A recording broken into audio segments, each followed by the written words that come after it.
gente vem aqui para isso, né? Inclusive você falou do seu despertar, né? Então, o que é despertar? Ai, que delícia de pergunta. É do corneta. Tá vendo? Confesso. A gente... Tá. Porque você falou do seu, né? Como foi. E a pessoa que tá lá em casa. Tá. Eu não vou entrar tão profundamente no Sim. meu despertar, porque é algo bem complexo, né? Mas eu vou explicar para você o que é despertar.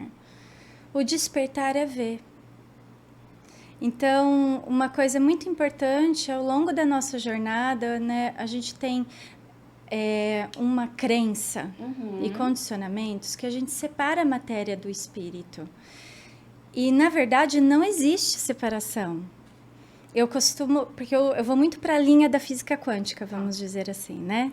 Então, quando a gente está falando, por exemplo, de matéria no universo, isso que a gente está vendo, o microfone, essa mesa, esse copo, são apenas 5% que a gente tem de matéria, essa que nós pegamos, que nós enxergamos com esses olhos. Então, quando a gente fala em matéria do universo em si, a gente está falando aqui dessa matéria, 5%. 25% de toda a matéria que existe é matéria escura. E 70% da matéria que existe no universo é energia escura. E a gente pode dizer a mesma coisa, exatamente essa matemática para a espiritualidade. Então, quando a gente separa a matéria e o espiritual, que é um grande erro da humanidade, nós precisamos entender que não existe separação, existe só aquilo que eu vejo e o que eu não vejo. Então, isso que eu consigo ver, que nós estamos nos olhando, é 5%. O que existe entre nós é muito maior. Então, o despertar é quando eu começo a ver além dos 5%. Isso não tem a ver, ser médio ou não ser médio. A gente está o tempo todo em contato com isso. Eu estou em contato com o seu olhar me transmite uma mensagem, a energia do lugar, o que nós estamos sentindo, o que um sente impacta no outro. A gente vê isso no nosso dia a dia. Se você está num dia ruim, você chega num lugar, você consegue estragar todas as pessoas que estão no ambiente com a sua baixa frequência de irritabilidade, de cansaço, de saco cheio. Assim como se chega uma pessoa alegre no ambiente, ela alegra todo mundo com a sua presença. E tudo isso faz parte do que a gente não enxerga. O despertar da consciência, ele tem muito a ver com o físico, porque ele tem a ver com a parte cerebral mesmo do nosso corpo.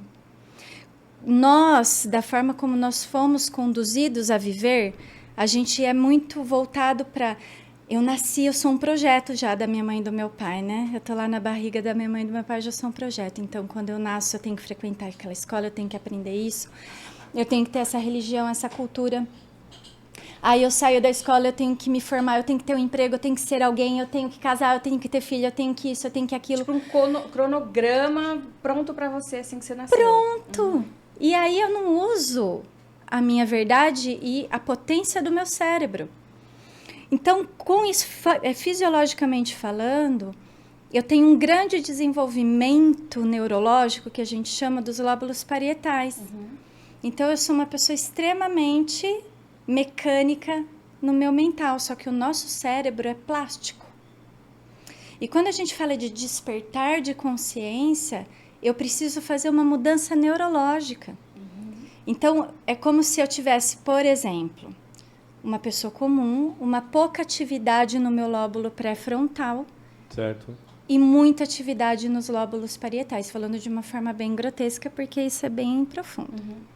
Conforme eu vou despertando a consciência e eu vou tornando o meu cérebro cada vez mais plástico, ele consegue se moldar aos eventos da minha vida e às coisas que eu vou aprendendo, a abrir a consciência para enxergar e entender, eu diminuo as frequências neurológicas mesmo mais equilibradas dos lóbulos parietais e expando as conexões neurológicas do meu lóbulo pré-frontal. Por isso que quando a gente faz uma medição, por exemplo, uma ressonância num grande meditador, eles falam que são as pessoas mais felizes do mundo, é porque eles têm muita conexão neurológica na parte do lóbulo pré-frontal e menos no lóbulo parietal. Então, isso tudo é fisiológico. Por isso que eu quis introduzir dizendo, a gente não pode separar a matéria do espírito, porque tudo impacta no nosso corpo.